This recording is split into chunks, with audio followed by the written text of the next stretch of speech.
Alors, bonjour Jean-Christophe. Bonjour. Bonjour Jérémy. Bonjour. Je vous identifie quand même parce que je vous ai annoncé tous les deux en même temps. Alors, j'ai annoncé que vous étiez cofondateur et président de Ascendance et Aura Aero. Vous êtes donc concepteur d'avions, c'est ça? Vous allez tout nous expliquer. Qu'est-ce que vous faites? J'ai envie de retourner sur votre jeunesse, mais d'abord, c'est quoi concepteur d'avion? Alors, je commence et tu complètes, ouais, Jérémy. ouais. Concepteur d'avion, on part du principe on part d'une feuille blanche pour concevoir un avion qui va rendre un service ou ce qu'on dit une mission. Donc ça peut être pour le loisir, pour le transport de passagers, pour le fret. Et à partir de cette mission-là, on va dessiner l'avion et on va le concevoir et le développer pour qu'il ait les performances attendues pour que le client à la fin soit satisfait et qu'il puisse répondre à la demande et aux besoins. Voilà. Et puis ça passe par de la production, du prototypage, mais on y reviendra plus tard.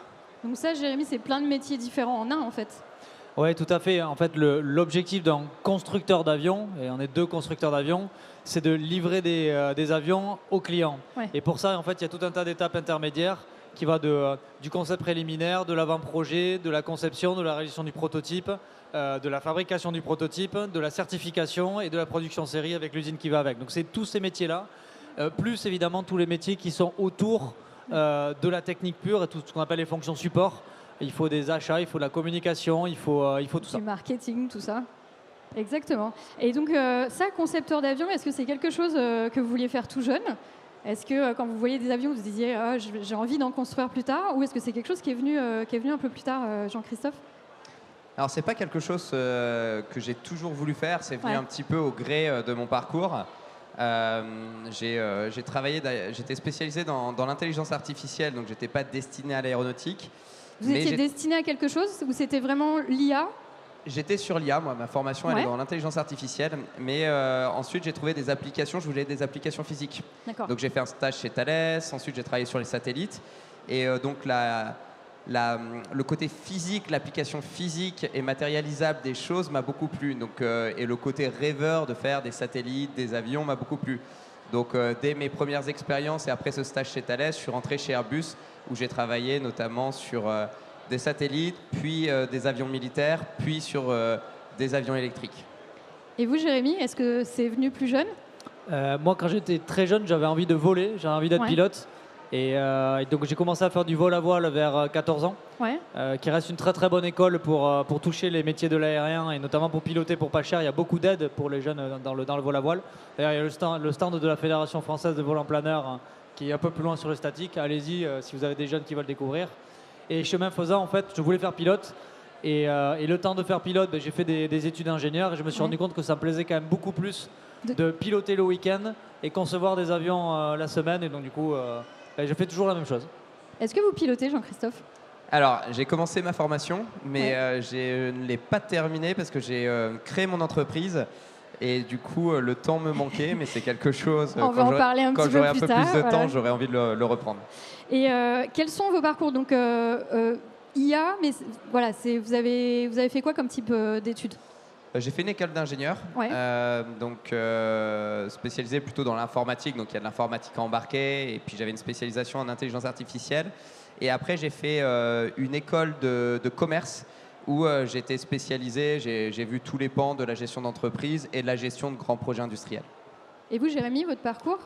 Moi, j'ai fait une classe préparatoire de là où je viens en Pays Basque. Et après, j'ai fait l'université à Toulouse, Paul Sabatier. J'ai eu la chance de pouvoir partir en année en Angleterre en études Erasmus. Et j'ai fait donc un master recherche à mon retour en aérodynamique. Et puis après, j'ai commencé à travailler d'abord chez Airbus Hélicoptère, donc Eurocopter à l'époque, et Airbus ensuite. Donc, vous avez tous les deux travaillé chez Airbus? Ouais. Et est-ce que vous êtes passé de Airbus à créer votre boîte, tous les deux, il me semble? Ouais. Quel a été le déclic? Alors, Jérémy, vous avez... Alors moi, le déclic, c'est en parallèle de la fin de mes études, j'ai créé une association où on a reconstruit des avions anciens et on a refait voler des avions anciens parce qu'en école d'ingénieur et en fin d'études, on avait nos professeurs qui nous disaient que maintenant on savait faire des avions et j'avais un petit peu de doute sur le sujet. Donc après avoir piloté des planeurs pendant longtemps et des avions et des ULM, on a reconstruit des avions anciens et on a volé sur ces avions-là. Et du coup, ça nous a permis un petit peu d'apprendre comment faire tout ça et de progresser pour finalement rencontrer des gens dans le secteur aéronautique et notamment l'Aéroclub de France. Et à cette occasion-là, du coup, on a rencontré des gens qui savaient faire des avions. Et comme je suis un peu persuasif, je les ai tannés littéralement pour faire des avions avec eux, jusqu'au moment où ils ont accepté de faire des avions avec moi. Et ça, c'était le début de l'histoire d'Intégral. Il y a 4 avions Intégral juste en face, là, dans la zone statique, qui sont nos avions, sur lesquels maintenant on a la chance de pouvoir voler sur les avions qu'on a conceptualisés, qu'on a pensés, qu'on a fabriqués, qui volent. Vous avez piloté un de vos avions ? Oui, j'ai la chance de voler sur mes propres avions. Et c'est un vrai bonheur. Alors, on voit tout ce qu'on a bien fait et on voit aussi tout ce qu'on a peut-être un peu moins bien fait et qui sont vraiment d'une décision qui vient de son propre chef. Donc, ouais, c'est marrant. Et vous, quel a été le déclic ? Alors, c'était un peu un fait, une opportunité et une déception. C'est ma dernière mission chez Airbus a été de développer le premier avion électrique au monde qui a traversé la Manche en 2015. Wow. Donc ce projet s'appelait l'IFAN. C'était un petit avion tout électrique, mais c'était vraiment un projet pionnier de l'aviation supporté par le gouvernement français, dans lequel on avait des laboratoires et puis mené par le grand groupe Airbus.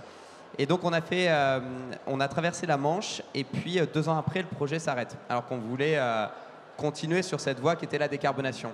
Et donc c'est cet arrêt qui a créé un peu un sentiment de révolte. On est 4 cofondateurs chez Ascendance et les 4 cofondateurs ont décidé de créer Ascendance pour continuer sur tout ce qui est électrification, hybridation de l'aviation avec une vocation de décarbonation. Donc j'ai plutôt envie de dire que c'est un fait qui nous a amené là. C'était ce déclic-là. Vous êtes tous les 4 de la même équipe chez Airbus ? Exactement, c'est ça. C'est d'avoir travaillé sur ce projet, d'avoir à la fois vu l'impact potentiel, mais aussi développer des convictions et cette volonté d'impacter notre industrie, de la transformer, qui nous a amené à dire on va le faire sous une autre forme, une forme entrepreneuriale.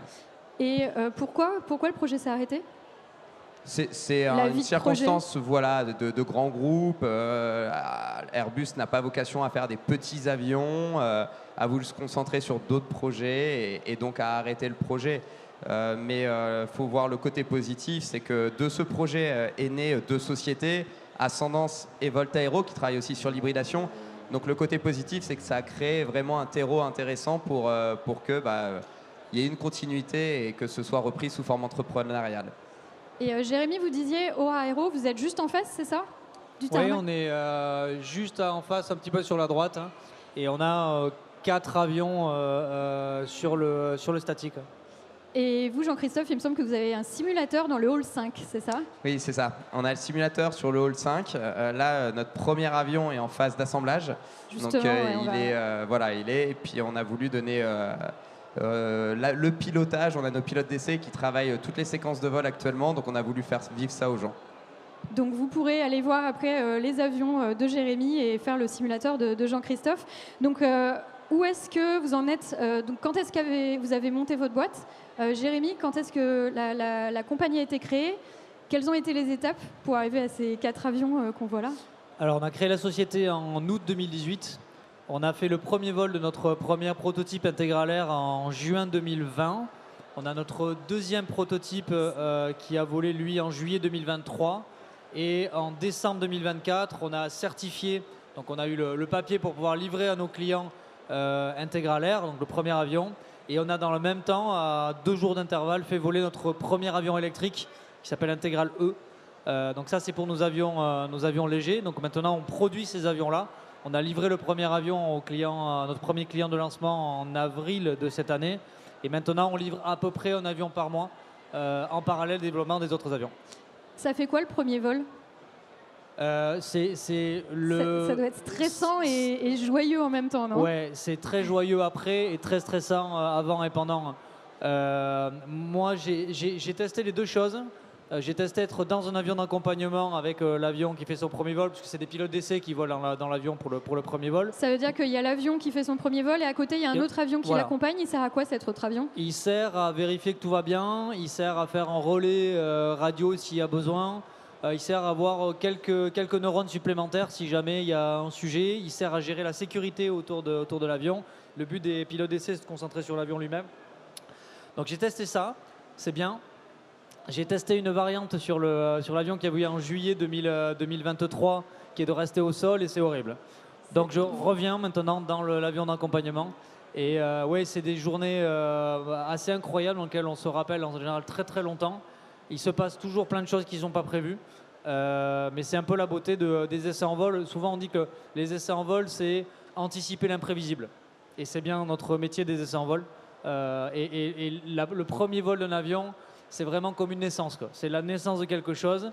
Et comme toute naissance, ça vient avec plein de côtés positifs et plein de choses qu'il va falloir affiner. Et donc c'est une échelle donc entre la création de la compagnie et la certification, il y a eu 6 ans, si je ne me trompe pas, 2018-2024. 4, 5, un peu moins, ouais, c'est ça, 5 ans et demi. Ouais. Est-ce que c'est long ou court comme échelle? Parce qu'on ne se rend pas compte comme ça, on pourrait se dire c'est ultra rapide ou assez... C'est relativement court quand même, si on regarde les standards de certification des avions de cette classe-là. Donc c'est un biplace, un biplace de formation à capacité voltige. C'est relativement rapide. Mais une fois qu'on a certifié, qu'on livre au premier client, on passe dans une autre volet du programme qui est quand même une autre page à écrire. Donc c'est pas tout à fait la fin de l'histoire quand même. Et vous, Jean-Christophe, quelles sont les étapes? Alors nous, on fait un avion à décollage et atterrissage vertical avec comme un hélicoptère. Comme un hélico en fait. Sauf qu'on a rajouté des ailes. Donc ça revoit des concepts aérodynamiques assez importants. Donc on a pris le temps de maturer et de faire beaucoup d'essais. C'est pour ça que notre premier vol est l'année prochaine. Et donc on a passé plusieurs étapes. Déjà, on a eu une phase où on a dessiné le concept, parce que c'est des concepts qui n'existent pas. C'est un avion totalement nouveau. Et on a réfléchi sur comment amener cette dualité, c'est-à-dire qu'on va aller décoller comme un hélicoptère et faire une croisière comme un avion. Ensuite, on a vérifié certaines parties. On a fait ce qu'on appelle des essais de soufflerie. Notamment, on vérifie est-ce que l'aérodynamique marche. En gros, des gros tunnels avec plein de vent pour tester, c'est en prototype réduit, non? Ou Exactement. Pour tester les parties, en gros, pour voir si ça tient, quoi. Exactement. On met plein de capteurs. On en avait 200. Notamment, on a fait ça à l'ONERA. Et donc, on a pu aussi reboucler avec nos calculs aérodynamiques parce que quand on fait un avion avec une rupture aussi forte, vous faites des calculs, mais vous ne savez pas si vos simulations, elles sont pertinentes. Vous avez un degré d'incertitude important. Donc, on a passé beaucoup de temps déjà à confirmer nos simulations, à recaler nos modèles. Et on a investi énormément sur l'hybridation. Donc, l'hybridation, c'est quelque chose sur lequel on a investi dès le premier jour, sur lequel on a un banc d'essai à l'échelle de la propulsion à l'échelle depuis plus de 3 ans. Donc on a 3 ans d'essai derrière nous, pareil, pour avoir des heures. Et puis en parallèle, on a développé tout l'avionique. Là, je parlais de nos pilotes d'essai qui font des essais, mais avec les réelles commandes de vol, les réels calculateurs. Et donc on fait tous ces essais. Et pendant ce temps-là, on a le fuselage là, qui a été produit, les ailes sont produites et on est en train de les assembler. On aura d'autres étapes parce qu'après, il va falloir assembler tout ça. Donc forcément, comme le disait Jérémy, tout ne marche pas forcément comme prévu. Donc l'objectif, ça va être de faire marcher, de résoudre les problèmes, tout en ayant la confiance de l'autorité, parce qu'à la fin, il faut un tampon de vol. Et donc on passe énormément de temps avec l'autorité certificatrice qui apprend avec nous sur ces nouvelles technologies, parce que ça n'a jamais été fait. Oui, parce qu'il faut concevoir une technologie qui n'existe pas en fait. Exactement. Donc on a tous les aléas industriels. Nos partenaires, qu'ils soient petits ou gros, ils apprennent. On a des gens qui viennent de l'automobile, de la Formule 1, où on a des gros fournisseurs. Et ils se frottent aussi. Ça nous ramène à une certaine humilité, cette innovation.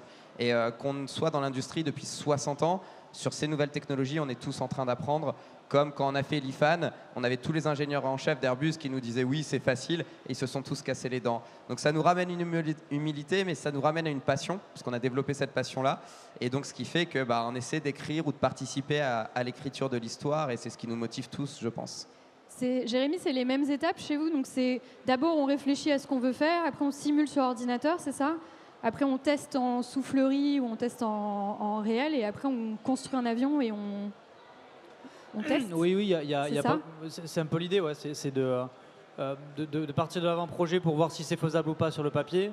Une fois que c'est faisable sur le papier, c'est mettre en œuvre toute une batterie de tests pour essayer de valider la faisabilité qui a été démontrée sur le papier pour la montrer en vrai. Et le vrai, ça peut être à l'échelle, ça peut être sur des sous-composants, sur des bouts de l'avion. Et une fois qu'on a tout ça et qu'on a suffisamment de confiance et que cette confiance est partagée avec l'autorité, alors on peut fabriquer, mettre en vol le prototype. Et le prototype doit être le démarrage de la campagne de certification. Donc c'est le début où on démontre que l'avion va répondre et va répondre aux besoins de l'autorité de certification en termes de sécurité. Parce que pour rappel, il y a un seul moyen de transport au monde qui est plus sûr que l'avion, et c'est l'ascenseur.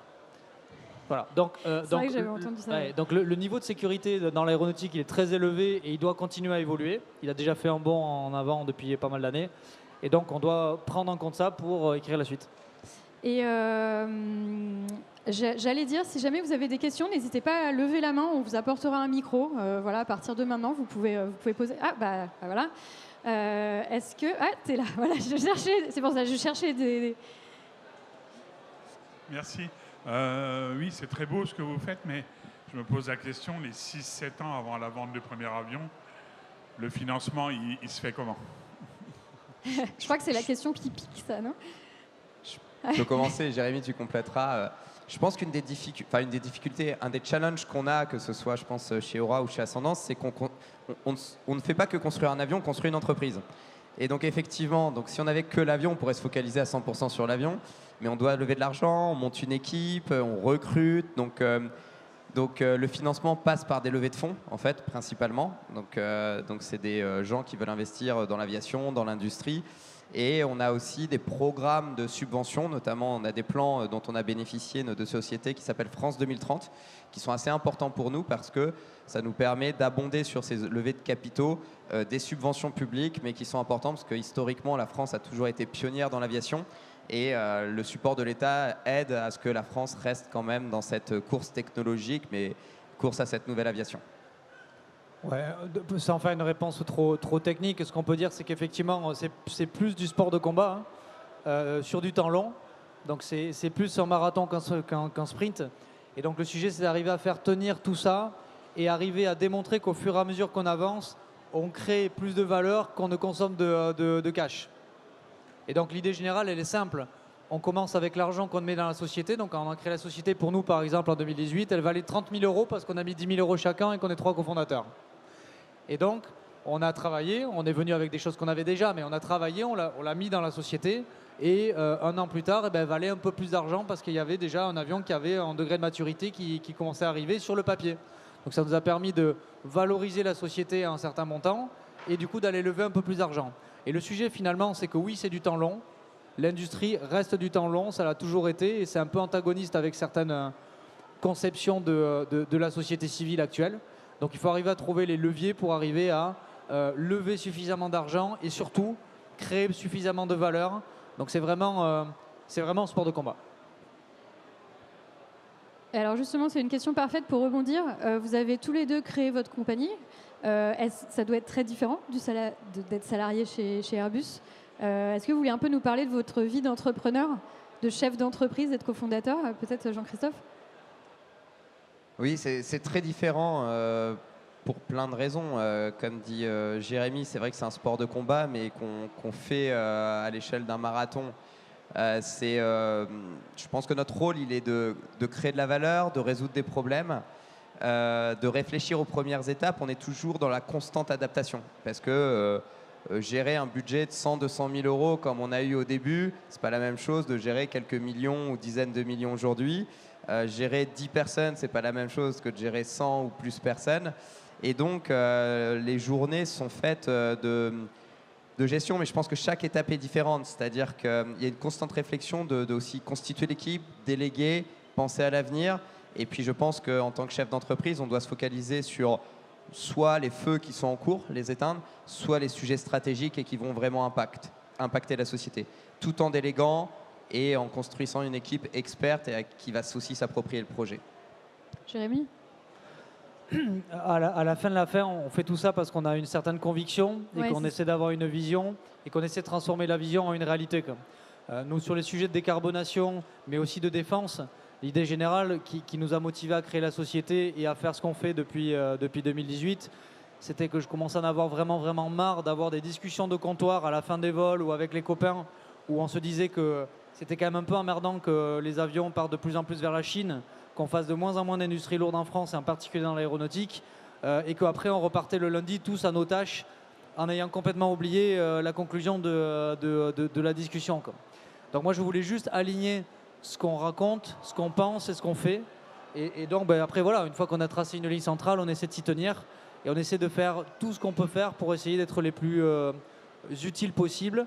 Mais il y a une chose qui est certaine, c'est que les responsabilités sont plus les mêmes, mais le destin, on a un peu plus notre destin en main, moyennant qu'on ne fasse pas trop de bêtises et qu'on soit à la hauteur des enjeux. Voilà, à partir du moment où personne ne nous a forcé à le faire, maintenant qu'on y est, charge à nous de livrer.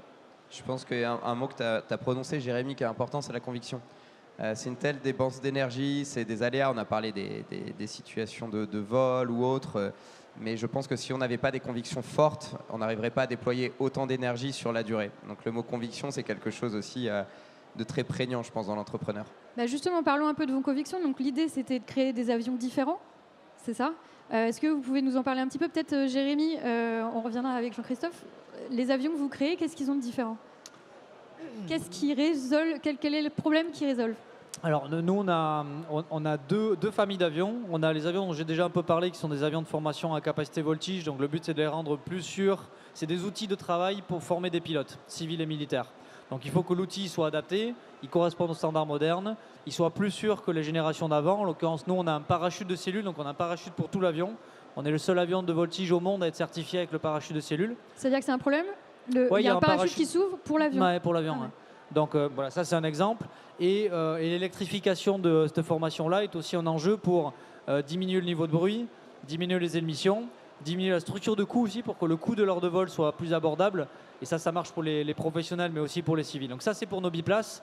Et en ce qui concerne l'avion de transport régional qu'on développe, l'enjeu, il est très clair. C'est retravailler pour fournir aux opérateurs, aux compagnies aériennes, en avion qui permettent de faire de la continuité territoriale, donc de relier les territoires.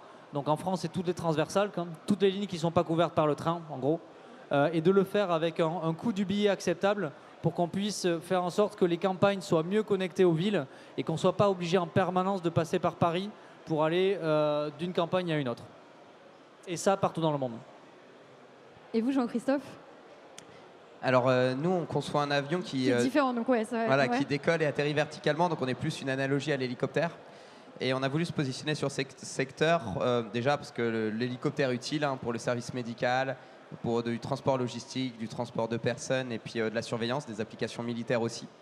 Et on apportait des incréments importants. On gardait l'avantage de l'hélicoptère de décoller d'une infrastructure très très légère, mais l'hélicoptère est un objet qui consomme beaucoup et qui fait beaucoup de bruit. Donc grâce à notre nouvelle conception, on va gagner jusqu'à 80% d'émissions carbone par rapport à l'hélicoptère. Ce qui est beaucoup. Qui vient de deux sources. Le premier d'une motorisation hybride et le deuxième, c'est de mettre des ailes, donc une portance, à un objet qui n'en a pas. Le deuxième, c'est on va diviser par 4 le bruit. Et pareil, c'est des jeux aérodynamiques et de conception qui nous permettent d'avoir un masquage et une réduction du bruit et qui permettent de réduire la nuisance sonore, notamment lors des phases de décollage et d'atterrissage qui sont les phases les plus émissives et puis les plus nuisantes pour les personnes. À la fin, qui est important, parce que ce qu'on dit, c'est que l'aspect écologique, il est clé, mais il ne sera pas adopté s'il n'y a pas un avantage économique. Vu qu'on consomme moins, on permet de gagner plus de 30% sur le coût d'opération. Donc ça, c'est un avantage qui nous permet aussi d'essayer de déployer l'avion auprès du plus grand nombre de clients possible. Oui, c'est des convictions très fortes tous les deux, et clairement, c'est des convictions qui permettent de remettre l'avion un petit peu à une place. Il peut être un peu décrié de nos jours, en mode c'est un moyen de transport où on peut se dire, ce qu'on avait discuté, Jérémy, on prend plus l'avion parce que l'avion c'est mal, ça pollue, etc. Mais l'idée, c'est vraiment de le transformer pour permettre plus de transports régionaux, de pouvoir vraiment avoir des technologies qui permettent de remettre l'avion au centre du transport. C'est ça, hein? Oui, en fait, la perception de l'utilité de l'avion, elle est un peu à géométrie variable en fonction de là où on habite. On peut avoir une stratégie de dire on prend que le train et la trottinette quand on habite à Paris. Et si vous habitez en Polynésie, en Afrique, dans énormément d'endroits sur Terre, l'avion, ça va être votre connexion au monde. Et donc, il est évident que, comme tous les transports, on doit les décarboner. Et on doit les décarboner, et chaque transport a sa place. Donc oui, le transport aérien a sa place, évidemment. Et encore faut-il le faire au bon niveau. Et en fait, l'aéronautique, d'abord, il y a quand même 120 ou 130 ans en arrière, on ne volait pas tout court. Donc d'abord, on a volé. Après, on a commencé à se dire qu'on pouvait peut-être faire des choses utiles avec autrement que juste voler. Donc on a commencé à améliorer les performances. Après, on a commencé à avoir de plus en plus d'avions avec quand même beaucoup de crash. Donc il a fallu améliorer la sécurité. Donc avec un énorme bond dans la sécurité qui a été fait. Et la dernière séquence dans laquelle on est toujours, c'est une séquence de massification pour diminuer le coût du billet. Donc ça, c'était toutes les séquences du début de l'aéronautique. Là, on rentre dans une nouvelle séquence dans laquelle, en plus de tout ce qu'on a fait préalablement, on doit avoir des avions qui ont des consommations, des émissions qui soient compatibles des trajectoires climatiques. Donc c'est un nouveau challenge. Il n'y a aucune raison qu'on n'y arrive pas, sauf si on ne s'y met pas. Oui, c'est ce que vous me disiez. Le seul risque, c'est de ne rien faire, en fait. Tout à fait.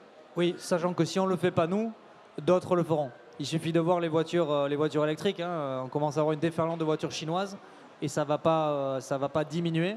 Il s'agirait d'éviter de refaire exactement la même chose avec l'aéronautique. Et là, on parle de toutes les étapes. Vous nous parlez de votre parcours, mais combien de personnes vous avez dans votre entreprise? On est un petit peu plus de 100. Ascendance, un peu plus de 100. Et Aura Aero? Alors, ouais. On est 300 personnes. 300. Et dans ces 300 personnes, et dans ces 100 personnes, c'est pas que des ingénieurs. Vous avez quel type de métier vous avez, Jean-Christophe? On a tous les métiers d'une entreprise. Donc effectivement, un pôle important, c'est l'ingénierie. On pourra y venir avec, quand on fait un avion, on a la chance d'avoir des métiers de logiciel, électrique, mécanique, aérodynamique. Mais à côté, pour faire fonctionner une entreprise, il faut ce qu'on appelle des opérations. Donc on a les personnes qui vont faire les bancs d'essai, piloter les bancs d'essai, assembler l'avion, tester l'avion. On a les gens qui vont être en lien avec la certification. On a les achats, parce qu'on achète beaucoup de choses, des matières, des équipements. On a un pôle financier aussi qui gère tout ce qui est argent. Et puis on a un pôle ressources humaines qui nous permet de recruter et puis de s'assurer que les personnes soient bien. Et aussi un pôle commercial, forcément, parce que ces avions-là, ils doivent être vendus et à la fin, on doit quand même faire du chiffre d'affaires. On a un pôle aussi qu'on appelle industriel, il y a la production, mais il y a aussi tout ce qui est logistique, ce qu'on appelle la supply chain, logistique et supply chain qui est important. Je ne sais pas si j'en ai oublié, mais en tout cas, ce sont les pôles principaux. Jérémy, est-ce qu'on en a oublié ou est-ce que vous voulez rajouter peut-être Oui, il y a vraiment une grande variabilité dans les métiers, mais peut-être que ce qui est important, c'est que le travail du constructeur d'avion, c'est que toute la société et tous les métiers soutiennent celui qui vend et celui qui fabrique. C'est vraiment ça la philosophie. C'est la totalité soutient, que ce soit la communication, la gestion de projet et tous les métiers qui ont été évoqués, la production, le design, la partie expérimentale, la partie industrielle. Vraiment, tout sur la chaîne de valeur, il y a besoin de tout le monde. Un avion, ça ne vole pas s'il n'y a pas de mécano, ça ne vole pas non plus s'il n'y a pas le pilote. Et l'avion, il ne se construit pas s'il n'y a pas des gens en production. Et il ne peut pas être construit s'il n'y a pas des gens qui le designent. Mais la philosophie générale, c'est toute la société pour soutenir celui qui vend et celui qui fabrique. Et donc, si jamais on a envie de concevoir un avion, on n'est pas forcément obligé d'être ingénieur. On peut très bien travailler dans une entreprise qui conçoit des avions. Mais quel type de métier? Même artisanat, on en parlait. Vous avez des artisans dans votre entreprise? Oui, on a des artisans. Nous, par exemple, sur les biplaces, c'est des avions qui sont faits en bois et en carbone. Donc, on a des menuisiers aéronautiques. On a des chaudronniers, on a des opérateurs composites, on a des gens qui travaillent sur la ligne d'assemblage, on a des mécanos aux essais en vol. Et c'est souvent très peu connu, mais j'ai quand même une partie non nulle de personnes en production que je paye mieux que mes ingénieurs. C'est ça. Donc là aussi, le niveau de salaire et les perspectives dans la société ne sont pas que liés au niveau d'études. Donc on a besoin de tout ça. Et je peux donner un autre exemple qui est très important. Quand on fait naître un avion, quand on fait un nouveau prototype, nous, on a une entité qui est complètement à part, qui s'appelle une entité expérimentale. Et le but de cette entité expérimentale, c'est d'avoir autour de la même table l'ingénieur qui va conceptualiser, celui qui va fabriquer, celui qui va faire les outillages qui va permettre de fabriquer les premiers prototypes, celui qui va faire aussi les bancs d'essai pour se faire des petites idées de comment il faut le faire. Et il faut qu'ils soient tous autour de la table et qu'ils parlent matin, midi et soir. Parce que typiquement, on a annoncé qu'on a gagné un contrat DGA pour un gros drone de la taille d'un avion. C'était annoncé au Bourget en début de semaine. Qu'est-ce qui va se passer? Je vais avoir 15-20 personnes à partir de septembre qui vont être dans un endroit clos. Et l'objectif qu'ils ont, il est simple. Ils ont la carte de crédit de la société sur la table avec un budget à dépenser. Et l'avion doit voler, le drone en l'occurrence, doit voler en septembre 2026 au pire. Donc charge à eux en tant qu'entité complète, autonome. de livrer tout ça. Et donc, la proportion sur cette entité-là, c'est à peu près un tiers d'ingénieurs, un tiers de mécanos et un tiers de personnes qui soutiennent l'ensemble. C'est vrai que c'est des jobs, on pense tout de suite ingénieur quand on pense création d'avions. C'est pareil chez vous, Jean-Christophe? Oui, c'est pareil. Et je pense qu'il ne faut pas sous-estimer leur importance et leur impact. Parce que on parlait de la fonction achat. Si les équipements, les matières n'arrivent pas au bon moment, toute votre chaîne d'assemblage, d'intégration, elle est bloquée. De même, les personnes qui ont ces compétences aussi d'assemblage, parce qu'on manie des équipements, les ingénieurs sont derrière leur écran, alors on les amène beaucoup autour des produits et des essais parce qu'il faut qu'ils réalisent les choses, mais s'il n'y a pas ce dialogue entre l'ingénieur qui dessine sa pièce et qui ne communique pas avec le technicien ou l'opérateur qui va l'intégrer, ça ne marche pas. Donc nous, on fait beaucoup aussi de prototypage. C'est-à-dire que, par exemple, des choses bêtes sur la maintenance des trappes, sur la maintenance des batteries, sur la maintenance des câblages. Et en fait, on le modélise. On utilise beaucoup le bois pour ces modélisations. Les Modélisation, prototypages. c'est sur ordinateur, c'est ça? Et souvent, les opérateurs prennent les ingénieurs, leur dire « Mais moi, là, quand je vais être sous l'avion, ma main, elle ne se tord pas comme ça. Ça fonctionne sur ton CATIA. Le CATIA, c'est le logiciel de modélisation. Je crois que d'ailleurs, il est sur ce stand-là. Ouais. Voilà, mais ça ne marche pas. Et donc, Oula, ça amène un côté pratico-pratique très sain qui est essentiel parce que sinon, on arrive sur des phases aval où on ne détecte pas des problèmes. Donc, rassembler tout le monde autour de la même table, ça évite des écueils plus tard qui nous coûtent très cher. Oui, Jérémy. Oui, il y a un truc qu'on a oublié, que j'ai oublié en tout cas. Il y a une partie absolument essentielle chez le constructeur d'avions moderne, c'est la partie digitale. Oui. Le digital chez Aura, c'est à peu près 60 personnes sur 300. Et ces ingénieurs-là, ils sont absolument indispensables puisque les avions de demain doivent être plus propres, mais ils doivent être aussi plus intelligents et plus connectés. Donc du coup, tous ces métiers-là sont des métiers qui deviennent intrinsèquement associés à l'ingénieur aéronautique et à l'environnement de production. Et c'est pas toujours évident parce que chacun vient avec ses acronymes, avec ses réflexes, et on passe une bonne grosse partie de notre temps, surtout de ma perspective à moi, à essayer de faire en sorte qu'ils parlent à peu près le même langage déjà pour partir. le même langage qu'ils arrivent à comprendre tous. Et c'est un gros travail. Et vous parlez du digital, il y a, par exemple, quel type de métier? On peut avoir des développeurs, des docteurs qui vont travailler sur des enjeux de cybersécurité, de connectivité, de traitement de données massives, le big data. Voilà, un peu tous ces sujets-là.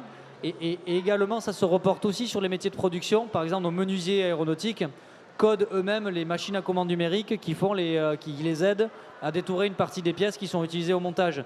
Donc, le savoir-faire de production, c'est pas juste utiliser ses mains, c'est plus que ça. Ouais. C'est utiliser ses mains et mettre en œuvre son savoir-faire, mais avec un énorme environnement numérique autour.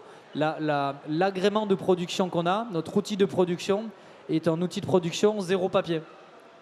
Donc, ils travaillent avec des téléphones, avec des ordinateurs, parce que de toute façon, quand ils rentrent chez eux, ils sont comme tout le monde. Ils ont un ordinateur, une télé, de la domotique, et ils le gèrent très bien. Donc, ça fait partie du travail moderne, en bureau d'études avec un ordinateur, mais aussi en production.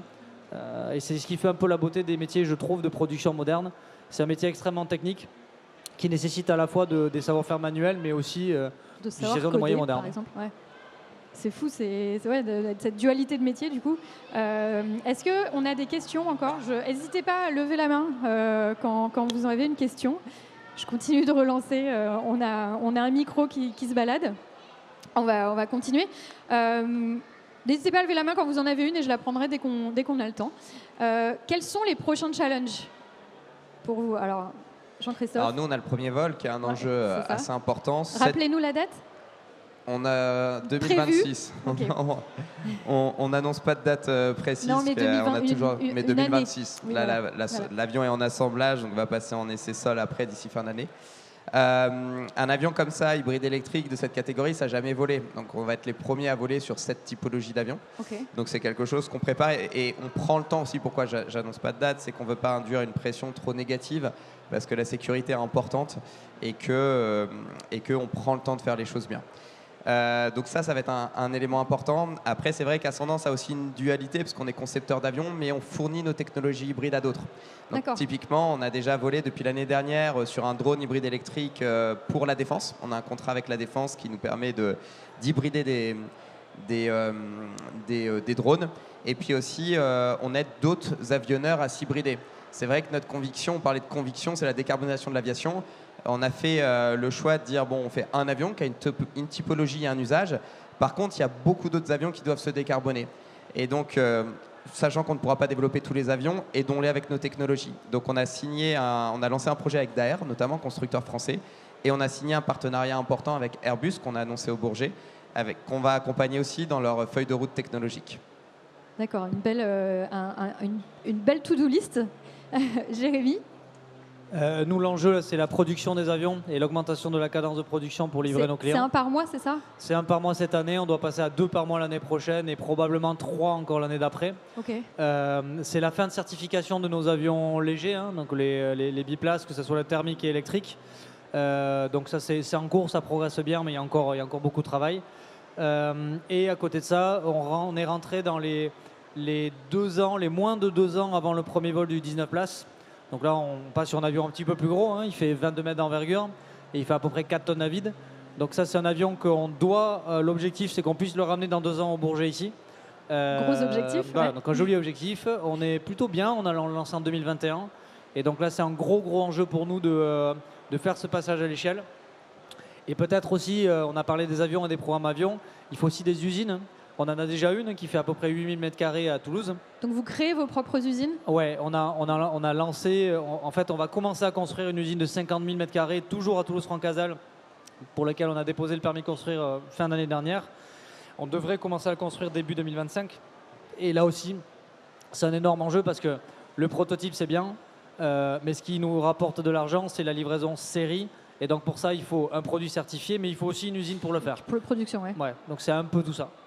Et quand on vous entend là, on a l'impression que vous ne dormez pas, vous ne vivez pas. Est-ce que vous arrivez quand même à avoir un équilibre vie privée, vie pro, vie de concepteur d'avion? Alors tout ça c'est possible grâce à nos équipes aussi, hein. On n'est pas les seuls à travailler et on ne pourrait pas. Et je suppose qu'il y a des périodes où c'est plus compliqué que d'autres? Pardon? Il y a des périodes où ça doit être plus compliqué que d'autres aussi? Oui, tout à fait. Et l'énergie, elle vient aussi de l'équipe, hein. Dans les moments difficiles, l'équipe a son importance parce qu'elle vous donne de l'énergie. Je pense qu'on parlait de marathon. Le marathon, c'est savoir aussi se préserver, c'est savoir trouver un équilibre, c'est savoir faire la part des choses, c'est savoir prendre du recul aussi, parce qu'on peut toujours travailler. Moi, ce que je dis, c'est que oui, 24 heures, on peut travailler, mais si à un moment, on n'a pas un certain recul, une certaine lucidité, on va prendre des mauvaises décisions. Et des fois, il vaut mieux être lucide et prendre les bonnes décisions que de cumuler les heures de travail. Mais globalement, je pense qu'être fondateur et dirigeant d'entreprise, on a une charge de travail et une charge mentale qui est quand même au-dessus de la moyenne. C'est ce que disait Jérémy, vous avez une responsabilité qui est différente quand même. Alors déjà, on a une responsabilité juridique et pénale. Oui, et puis... On a la responsabilité de ressources humaines qui est importante quand même. On a la responsabilité de sécurité de vol, avec des vies aussi. On a la responsabilité financière, on a des responsabilités éthiques. Donc oui, il faut le gérer de façon lucide. Après, je pense que aussi l'enjeu d'un dirigeant, c'est de s'entourer des gens qui lui disent les choses, qui ne sont pas dans la complaisance, des gens qui ont les expertises et les connaissances, parce qu'on n'a pas toutes les compétences. On arrive, nous, avec une compétence particulière, mais l'enjeu, c'est que l'ensemble de l'entreprise, dans sa globalité, ses compétences.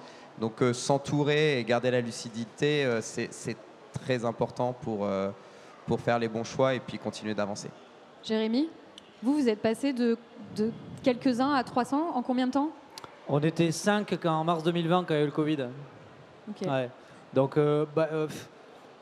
disons que l'équilibre vie pro, vie perso, ces genres de choses, à un moment donné, il faut assumer les choix qu'on a fait. Hein. Donc, la réalité, c'est que quand nos avions volent, moi, en gros, le vrai moment où il y a des vacances, c'est quand les avions sont par terre. Et il se trouve que pour l'instant, c'était uniquement le mois d'août et 3 premières semaines d'août où on fermait la société. Maintenant que les avions sont chez nos clients, quand il y a un coup de fil, peu importe pourquoi, il faut y être. Donc la réalité, c'est qu'on doit faire ce qu'on a à faire. C'est pas sans conséquence sur la vie perso, mais à un moment donné, il y a des choix qui ont été faits, il faut les assumer. Donc oui, après, effectivement, on travaille en équipe. Mais c'est vrai que des fois, c'est un petit peu antagoniste. Et d'ailleurs, c'est un sujet qu'on a avec des jeunes qui viennent chez nous. On a des gens qui viennent avec un caractère très militant parce qu'ils ont envie de participer à la décarbonation. Et donc, du coup, il faut faire ce qu'il y a à faire. Hein. Et s'il faut travailler le week-end et la nuit, il faut travailler le week-end et la nuit. Et on a une tranche de la population dans lequel ils veulent à peu près tout et son contraire, où il faudrait un équilibre parfait vie pro et perso, ils voudraient travailler tous ensemble mais en télétravail. Et là, clairement, pour nous, c'est des gens qui ne sont pas adaptés à nos sociétés. Et donc, ce n'est pas les gens qu'on cherche. Donc vos convictions, ça demande quand même quelques sacrifices. Mais ça se saurait si on pouvait tout avoir en même temps. Je crois qu'on a une question derrière que je ne voyais pas. Oui, bonjour.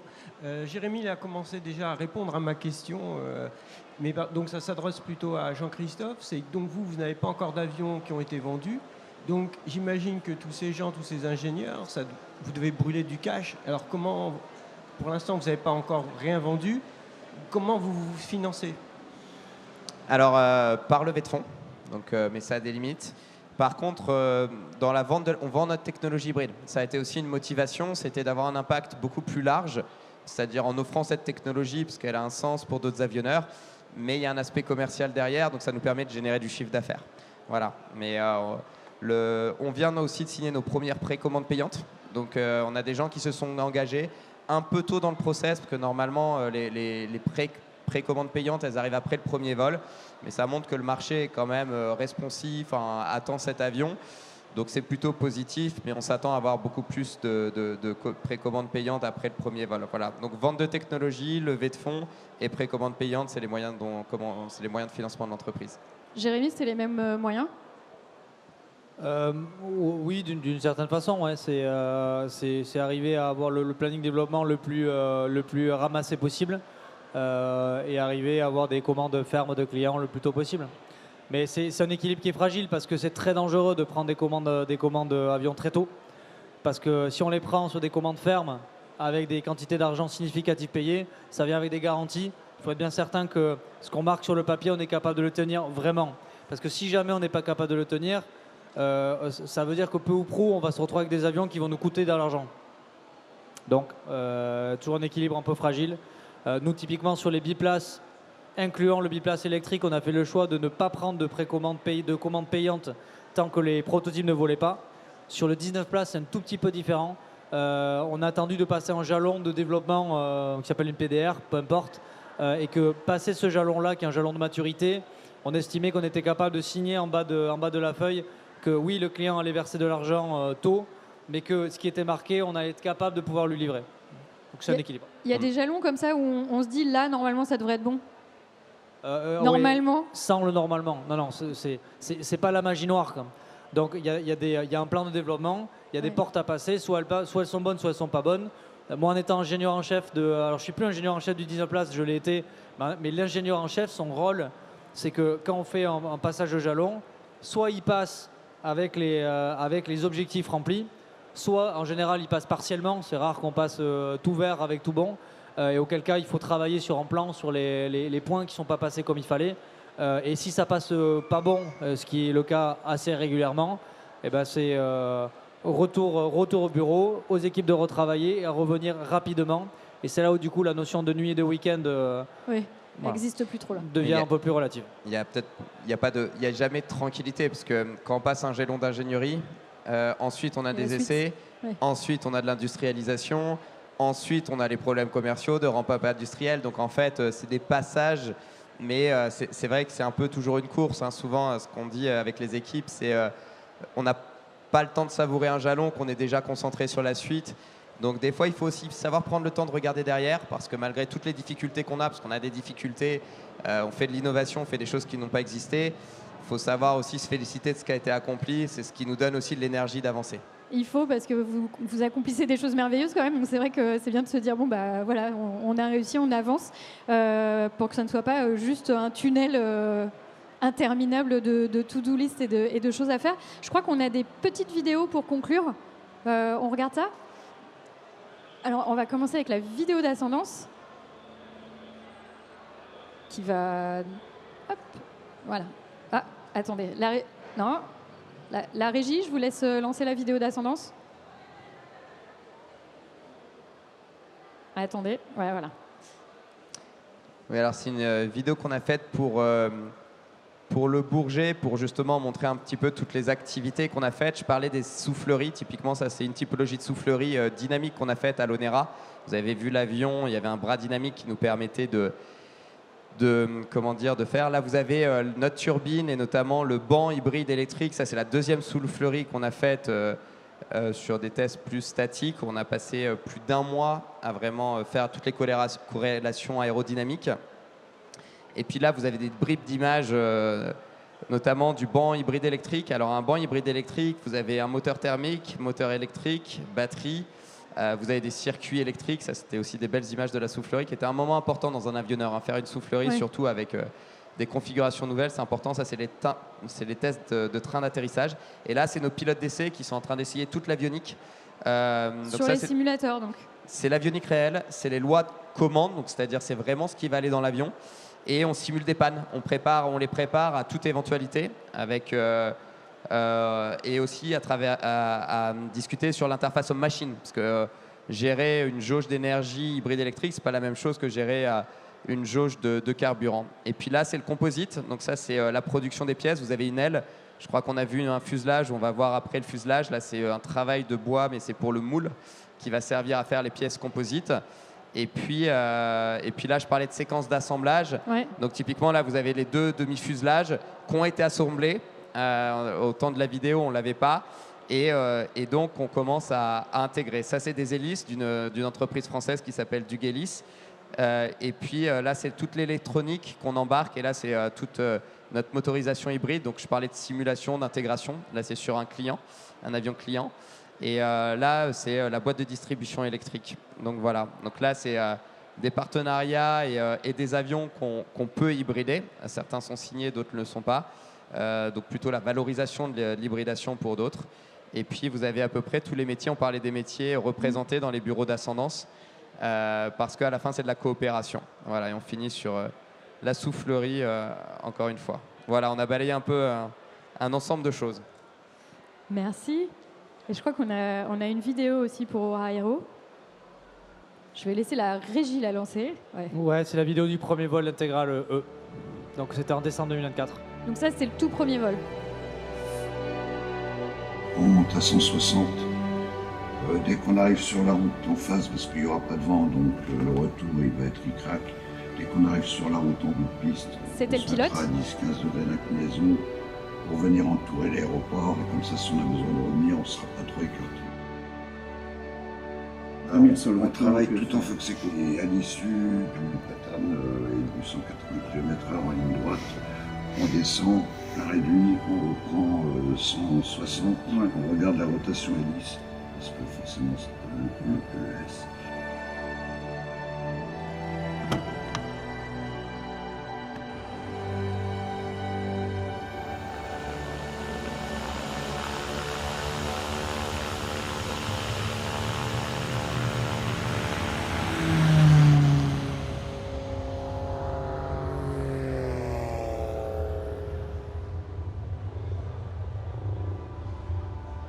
Ça, c'était la vue que vous aviez de votre avion? Ouais, ça c'est la vue que j'ai faite moi en l'occurrence. Ouais. Donc là, on est soulagé, on se dit, tant que l'avion n'est pas posé, c'est... Ouais. Tant que c'est pas posé, c'est pas fini. Et là, ça s'est rapproché. Là, ça commence à aller mieux.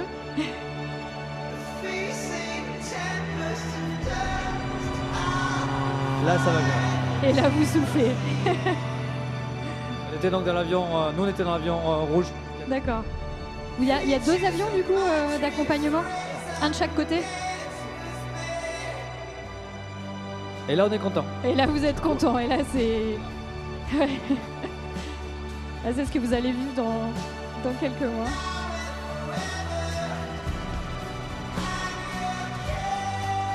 Et il y a un pilote et un copilote, c'est ça dans le... Pilote et ingénieur. Pilote et Un ingénieur. pilote d'essai, un ingénieur navigant d'essai.